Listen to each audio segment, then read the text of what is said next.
Bonjour, je m'appelle Léa, j'ai 14 ans et je suis en 3e. Bonjour, je m'appelle Élie, j'ai 14 ans et je suis en 3e. Bonjour, je m'appelle Esther, j'ai 14 ans, je suis en 3e et nous sommes actuellement au collège de la Bâtie-Neuve. Notre sujet de recherche s'intitule le cavalier gaucher. Nous nous basons sur un cavalier aux échecs.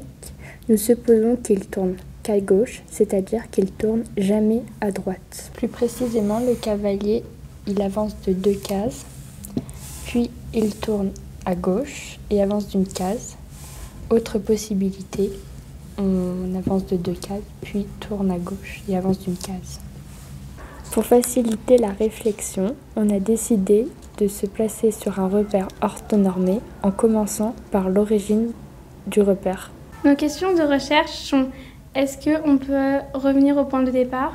Est-ce qu'on peut réduire le nombre de déplacements dans un chemin? Et est-ce qu'on peut atteindre tous les points du plan? Pour commencer, nous avons remarqué qu'il y a 4 déplacements possibles.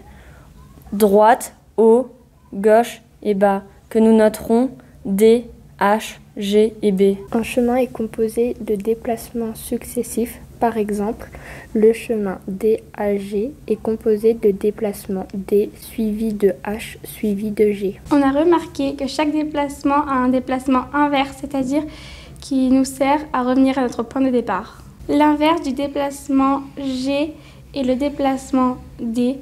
Quand on les fait l'un après l'autre, on peut apercevoir qu'on peut revenir à notre point de départ. Pareillement, le déplacement G est l'inverse du déplacement D. Le déplacement B est l'inverse du déplacement H.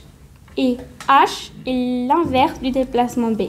Nous prenons comme exemple le chemin D, B, H, G, B, D, D, G, H. Pour effectuer le chemin inverse, on prend le dernier déplacement que l'on inverse, puis l'avant-dernier qu'on inverse aussi, puis le précédent qu'on inverse aussi, jusqu'au premier point. Pour notre exemple, nous prenons B, D, G, G, H, D, B, H, G. Pour répondre à notre première question, oui, on peut revenir à notre point de départ.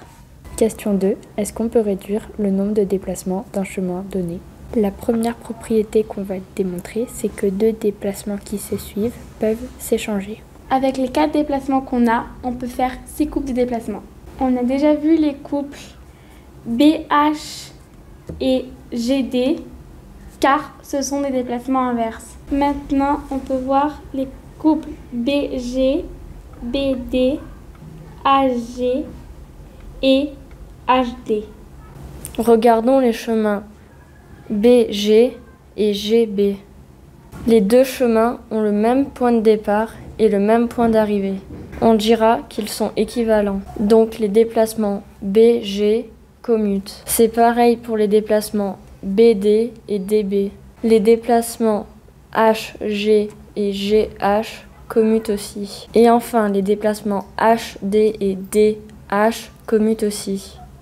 Essayons de réduire le chemin pris précédemment.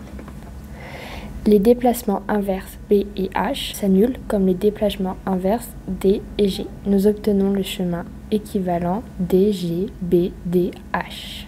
À nouveau, les déplacements D et G vont s'annuler. On obtient le déplacement équivalent B, D, H. Comme les déplacements commutent, on peut inverser D et H, ce qui nous donne un chemin équivalent B, H, D. Pour finir, les déplacements B et H étant inverses, ils s'annulent, ce qui nous donne un chemin équivalent D. Notre grand chemin aurait pu être bien plus court. 3e question. Est-il possible d'atteindre tous les points du plan? Pour répondre à cette question, on doit montrer qu'on peut atteindre les points A1 et B1. En effet, si on arrive à atteindre le point A1, alors il suffira de refaire le même chemin pour A2, A3, etc. Comme on peut inverser tous les chemins, on peut atteindre A-1 à partir de A0, puis A-2, puis A-3, etc. On fait le même raisonnement avec l'axe vertical. Donc à partir de n'importe quel point du plan, on pourrait atteindre le point immédiatement à droite, à gauche, au-dessus ou en dessous. Malheureusement, nous n'avons pas encore trouvé la réponse. Nous pensons que ce n'est pas possible car nous n'avons pas réussi. mais il faut encore qu'on le démontre. Nous le démontrerons après les vacances d'avril.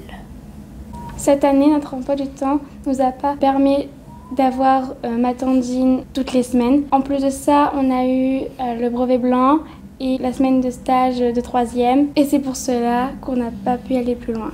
Nous remercions notre chercheur Pierre Arnoux et notre professeur Monsieur Serrantola. Nous vous souhaitons un très bon congrès Matandine.